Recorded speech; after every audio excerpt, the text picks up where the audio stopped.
Good afternoon, everyone. Dr. Stillman here, and today I am extremely excited to bring to you a Monday Masterclass with some information that has helped me to make sense of some of the things that I've been seeing in my career as an individual, a person, a consumer, a patient, just a person here on planet Earth, as I feel like I watch the world collectively lose its mind. And the headliner of today is copper, which I love talking about. And before I get any further, I want you guys to know I have a hair tissue mineral analysis webinar coming up with my friend Clark Engelbert. That's on Friday. If you're not already on the hair tissue mineral analysis course that we run, which is called HTMA Secrets, waiting list, you want to go find that wait list right now and jump onto it if you're interested in taking our course. The wait list has access to the course right now for enrollment in the next group. Enrollment's enrolling quarterly, so if you don't get in this time, you've got to wait another 90 days. And we've had rave reviews. Those are coming too. We're going to record those soon. But I want you guys to know that that's opening up.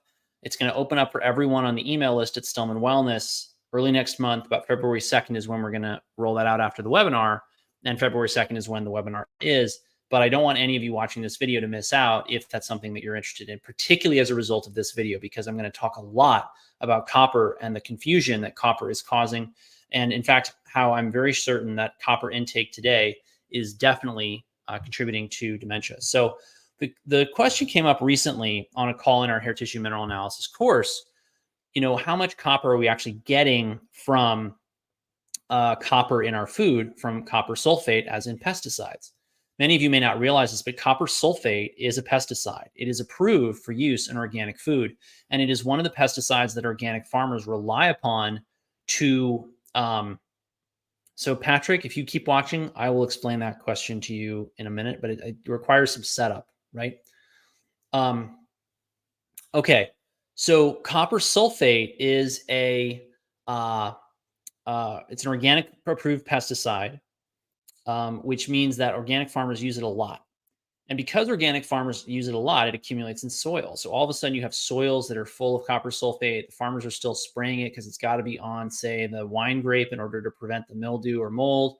So you have these plants that are going to be getting more copper from the soil because there's more copper in the soil. They're getting copper sprayed on them that's making the soil worse. And this all ends up leading to more and more copper on and in our food. And then it gets into our waterways. You can get copper from copper piping in homes, which is very common. So all in all, people are definitely being exposed now to more copper than they were in the past, okay? So this is a really interesting article, and it happens to be at the Genetic Literacy Project, which is basically an apologist group for GMO foods. I didn't look too much into them.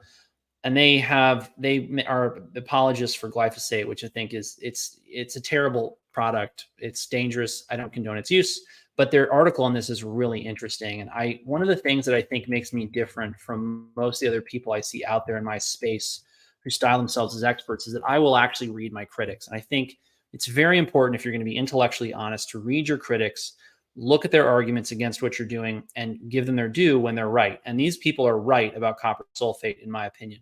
So what is copper sulfate? How does it work? So it works by binding tightly to proteins in fungi, algae, and other organisms. And then it causes the cells to leak, killing the target and some non-target organisms. It's often used in a Bordeaux mixture, where hydrated copper sulfate is mixed with lime, calcium hydroxide, to neutralize the copper compound and reduce plant damage. This is a very important point that most people would glaze over, that actually matters in human biology.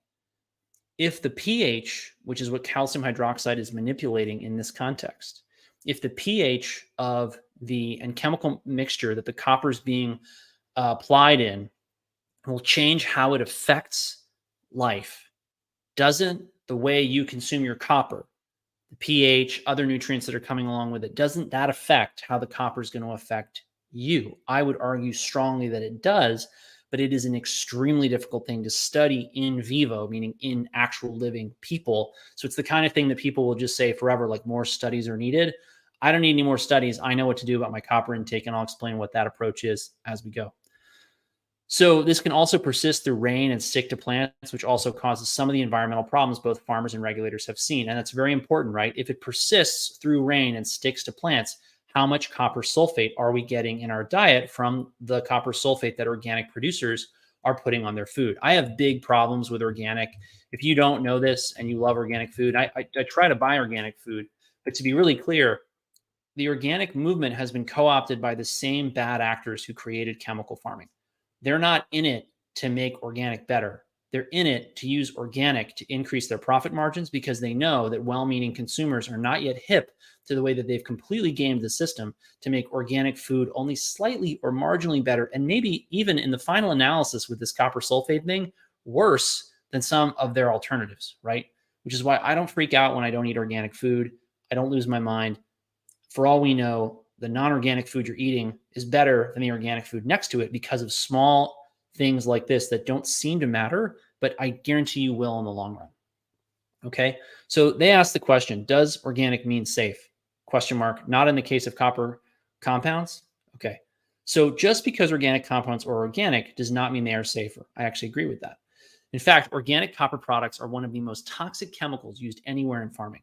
Studies show that soil copper in conventional and organic vineyards had lower soil microbial activity than in organic vineyards, which had higher copper concentrations than in conventional fields. Highest concentrations were measured from vine leaves. Copper cycling is very slow, so it can accumulate in large amounts in the soil over time. That's very important. It means that if you start dumping copper on crops 30, 40, 50 years from now, you may then see that copper increasing in the plants because it's increased in the soil, and you may not even realize that that's having big effects on the human population that's eating that food over time. Again, difficult, if not impossible, to really demonstrate this robustly the way we would like to. But in a case like this, we can't make all of our decisions based on perfect data. We have to act from an empirical and preventative, or we might call it the precautionary principle would be applicable here. So copper compounds don't biodegrade and can essentially kill the soil, rendering it useless if not properly managed. It is bioaccumulative, meaning it can build up to toxic levels in the soil. In fact, many organic wine growers in the US and Europe, including France, have opted out of their organic designation in order to use alternatives to copper sulfate fungicide. Their fears? Accumulation of the chemical in the soil. I have to say, this agrees with my experience talking with small farmers who have or may be organic. Oftentimes, the process to get and remain organic is too difficult and onerous, and they give up on it because they don't have the profit margin to do it. And also because the organic standards will sometimes prevent them from using something that they consider to be the lesser of two evils. And if you're sitting here as a consumer or sitting wherever you are as a consumer thinking, well, why don't they just really do organic right? I got to tell you, talking to these farmers, they've told me even back in 2015, 2017, when I was still, beginning as a doctor and I was in medical school, they would have been pricing their chicken at like $8 a pound. That was back when you could get chicken for like $1, $1.50 a pound. Now it's $3 a pound. For all I know, the organic chicken is like $15 a pound now.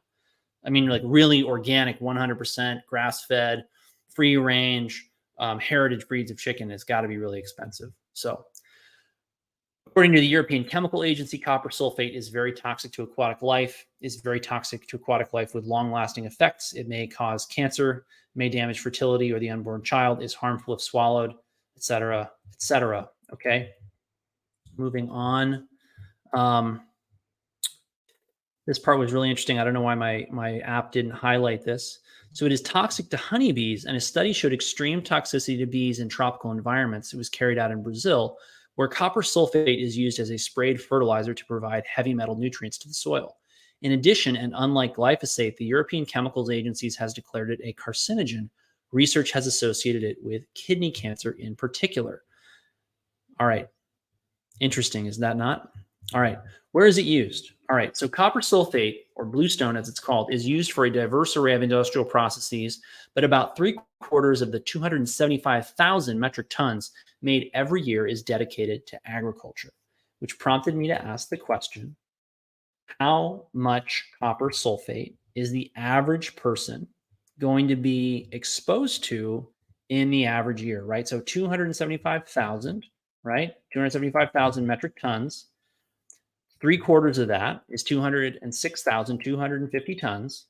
Grams of copper sulfate used in agriculture. So you multiply that by 1,000,000 because there's 1,000,000 grams per ton, and you get 206, whatever it is. I think that's a billion, but who's counting? There's let's call it 9 billion people on planet Earth. I haven't checked recently, and it kind of is academic, right? This is just for the sake of, hypothesis. Grams of copper per person per year used in agriculture. 22, almost 23 grams of copper are used per person per year in agriculture. It sticks to your food. We don't know how much, and it bioaccumulates in the soil. Okay. Milligrams of copper per person per year. We don't measure your intake as an organism of copper in grams. As we're going to talk about in one of these papers that I'm going to go through in a minute, the average person's intake of copper, more or less, is about 1.4, 1.5, maybe 2 milligrams on a good day, right?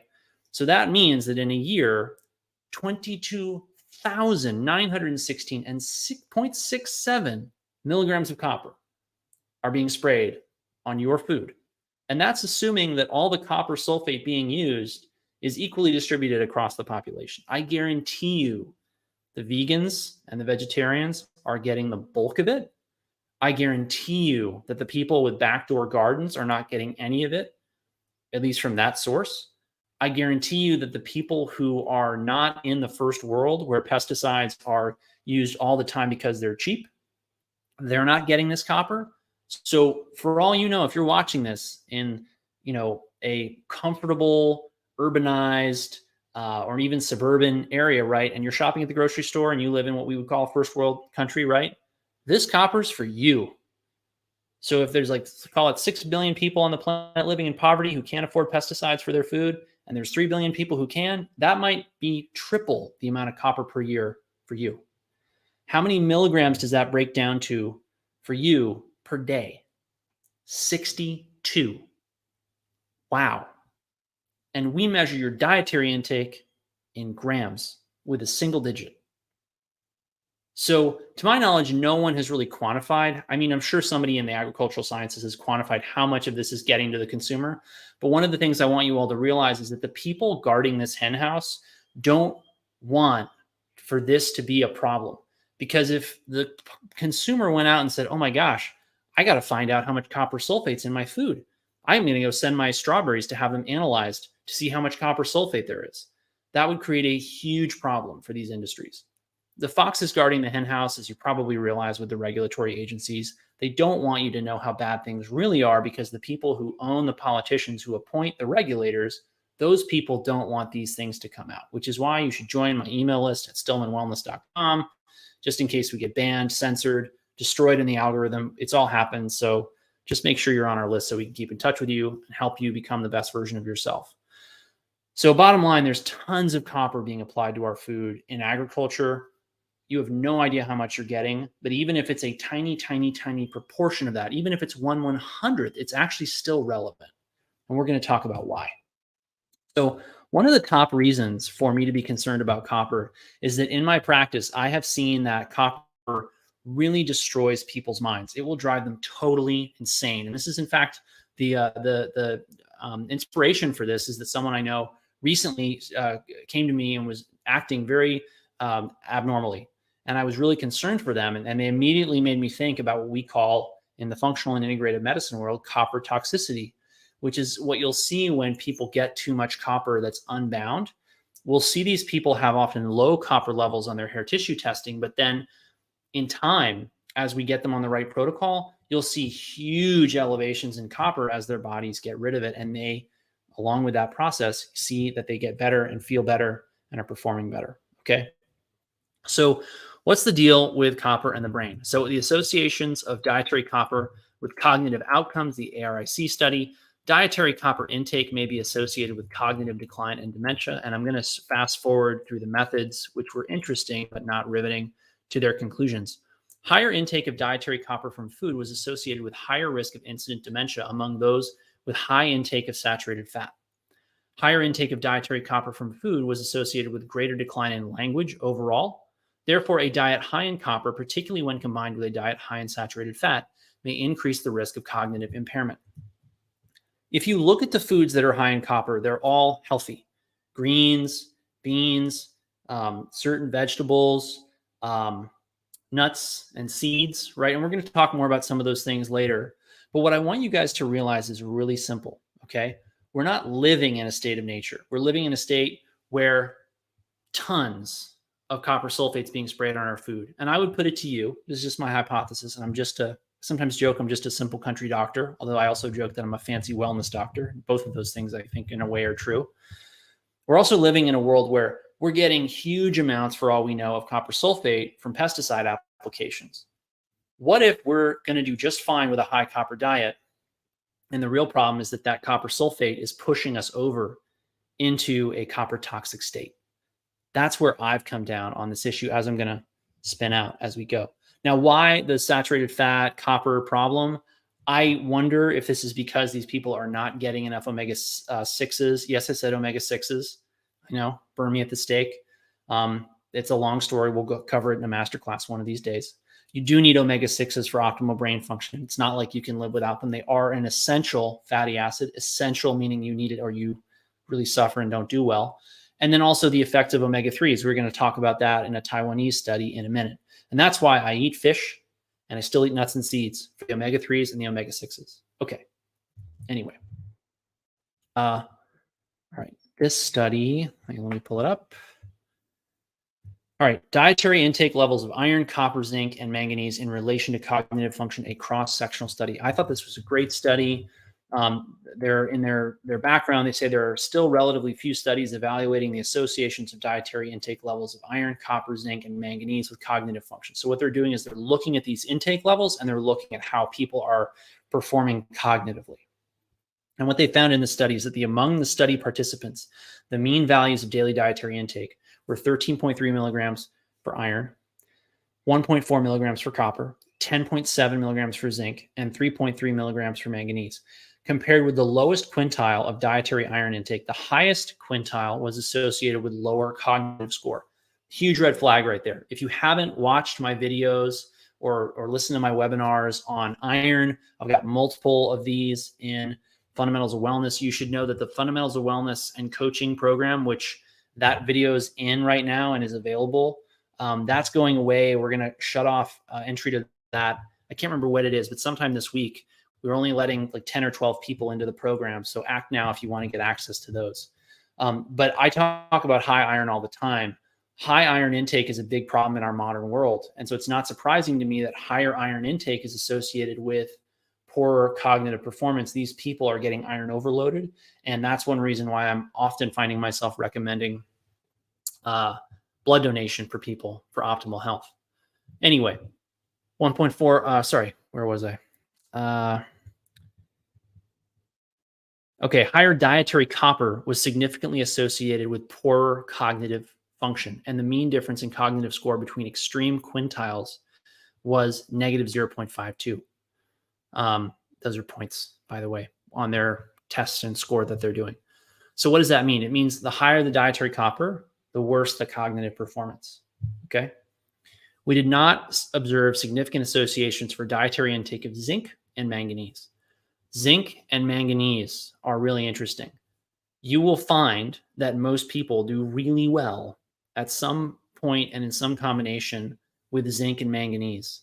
And I believe this is because our diets tend to be low in them in relative terms, and because copper, as well as other toxic metals, compete with zinc and manganese and push them out of the body.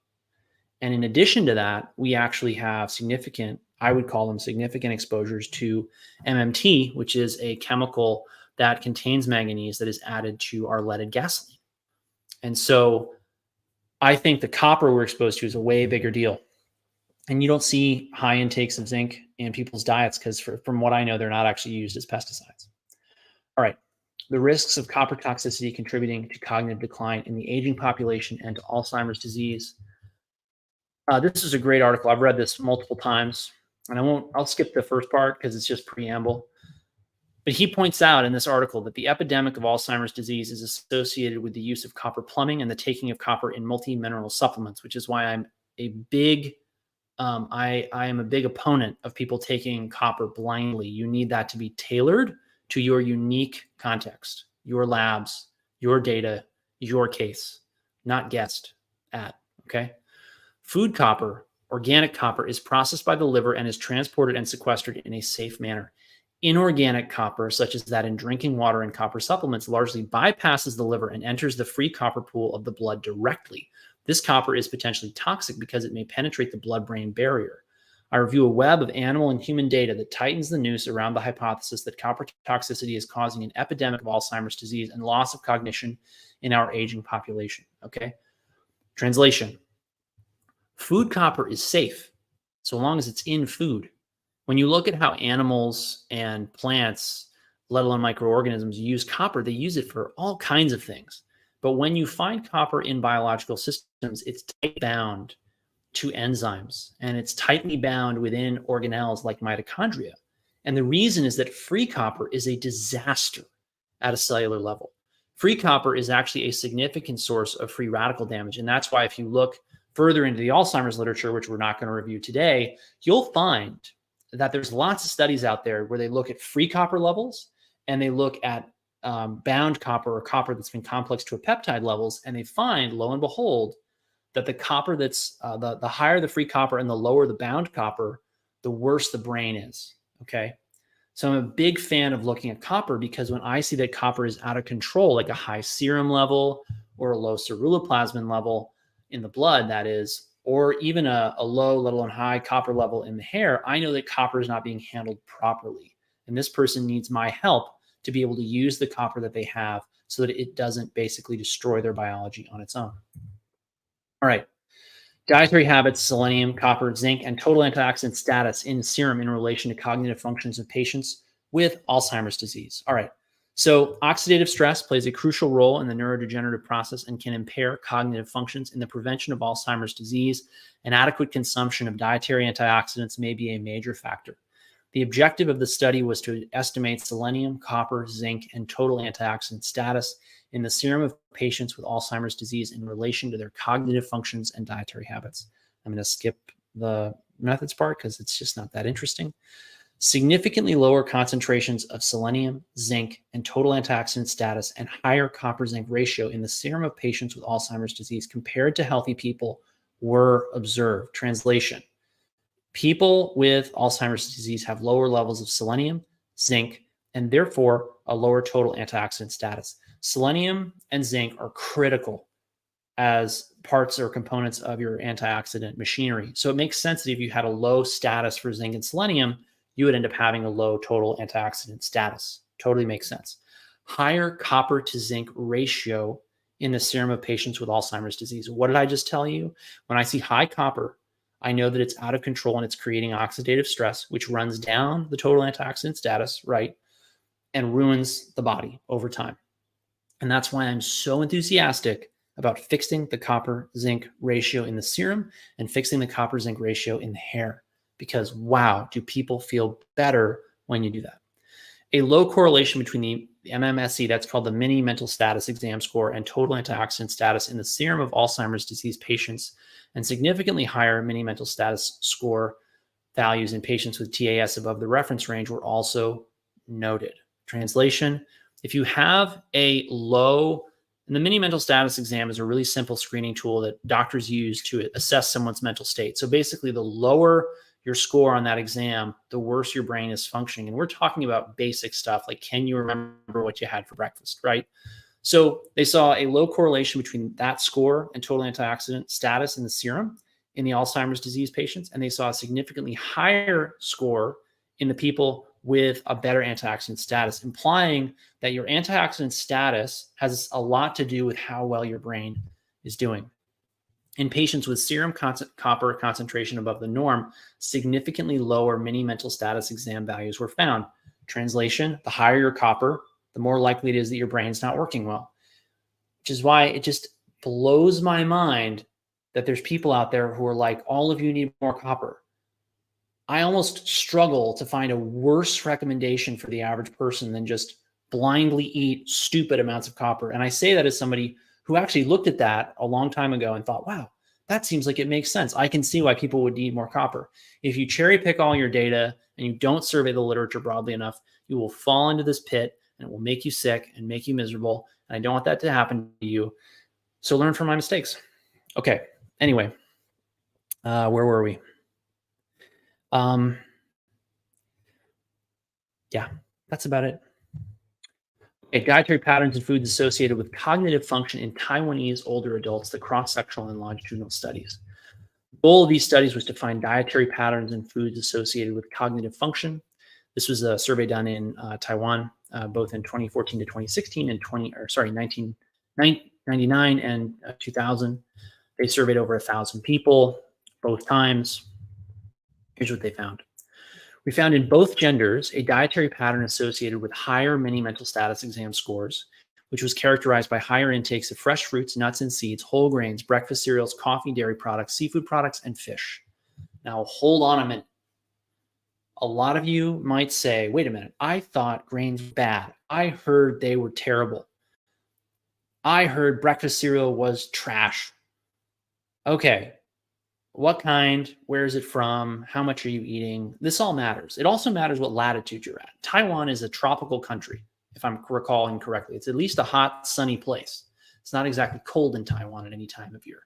And that's actually really important because you'll notice that I joke with people that we're the only animal on planet Earth that eats a non-local, non-seasonal diet and argues about what to eat. All the other animals in nature are eating a local, seasonal diet. They do not have epidemics of obesity, diabetes, Alzheimer's, heart disease, cancer. We're the only one on planet Earth that's like, what should we all eat? Let's all argue about it. And then let's live indoors and be inundated with EMF and, be mean to one another and not understand healthy, fruitful relationships and healthy interpersonal dynamics. And, let's, drink really sugary soft drinks and all the other things that people do to burn their houses down, quite literally. Yeah, it's amazing. So the foods you need to meet the environmental stresses you're under in your local environment, those foods grow where you are.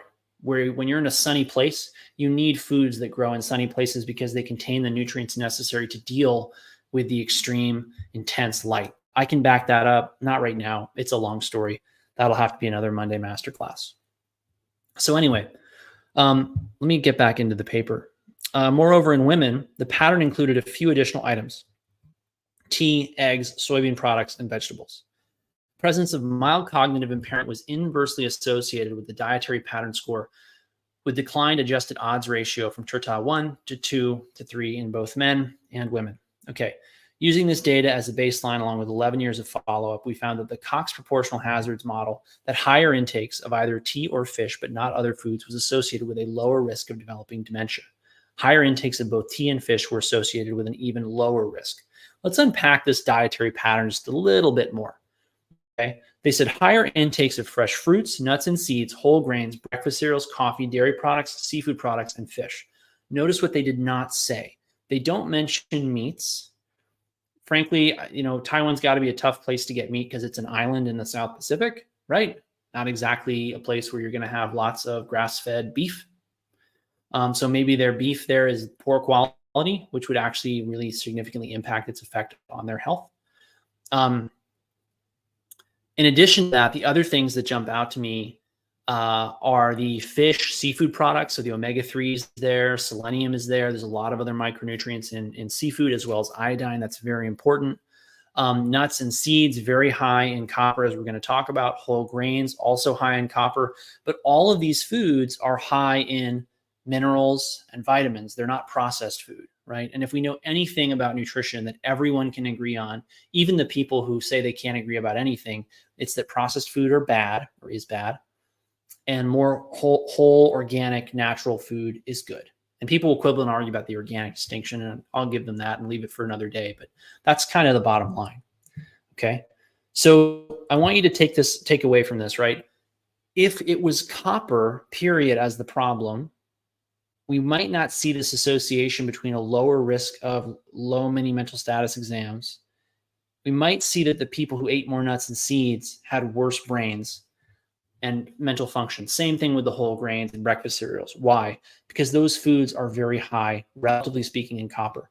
This goes back to what I said in this paper, right? Where the food copper is processed in the liver, but inorganic copper from things like drinking water or copper supplements, as well as copper that would be on food or could be on food from pesticides like copper sulfate, would bypass the liver and just go straight into the blood.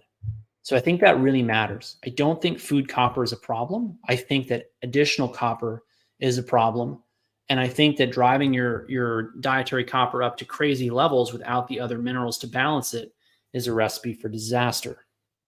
So anyway, their conclusions: a dietary pattern characterized by high intakes of phytonutrient-rich plant foods, fruits, whole grains, nuts, seeds, and vegetables, tea and coffee, and protein-rich foods such as eggs, dairy, and fish was associated with the presence of better cognitive function in older adults. Higher intakes of fish and tea combined showed a long-term protective effects. What you're getting from the tea, by the way, is the phytonutrients that make it a powerful antioxidant and creator of, I would say, good health and longevity.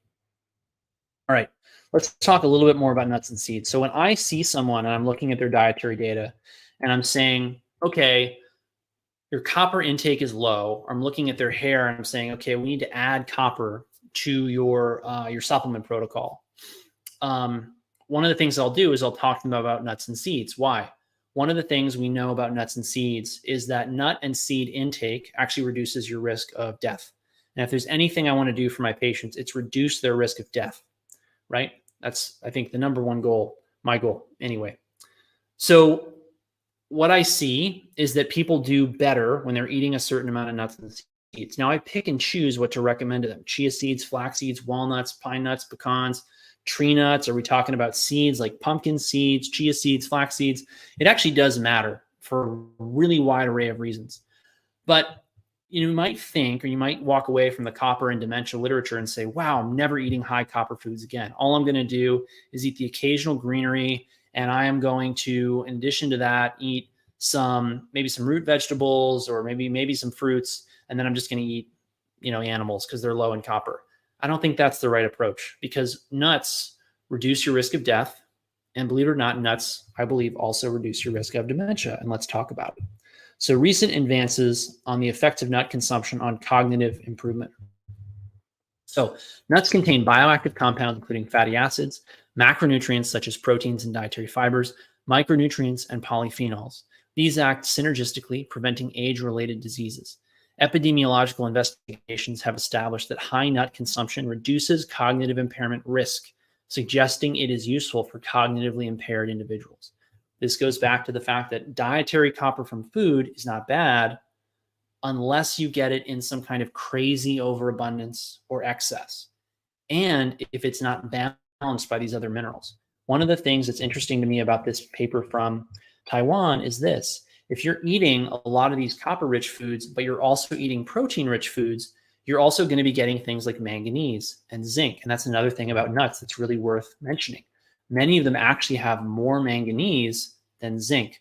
What did we find in one of the first papers that I noted or looked at? We found that the zinc and the manganese, as they increased in the diet, didn't increase risk of dementia, which would go along with the idea and my belief that these minerals are necessary for us to harness the power of copper and put it to work for us, instead of having it poke holes in the foundation of our health. All right. Nuts reduce oxidative stress. Their active substances, including glanzreginin A, proanthocyanidins, quercetin, and nut oils, have significant anti-inflammatory effects. That last piece, nut oils having anti-inflammatory effects, that's actually really important. Right now, a lot of you are hearing that nut and seed oils are bad for you. I think that saying that nut and seed oils are bad for you is a little bit like saying spoons make people fat. It's just not fair. Highly refined, processed, poorly preserved or improperly preserved nut oils, I wouldn't touch with a 10-foot pole. But that's not the same as saying that organic pistachios that you harvested out of your best friend's backyard are anything but good for you. I'm very convinced that nuts and seeds are part of a healthy diet, and I will fight anyone who says otherwise. All right. Regenerative and protective actions of the GHKCU peptide in the light of the new gene data. You guys all know that I love copper peptide, GHKCU, just what copper peptide is. You guys probably all know that I love LifeWave patches, which are these patches that you put on your body, and they stimulate peptides like GHKCU. I keep getting over the wall, or I should say over the top testimonials for these in my practice.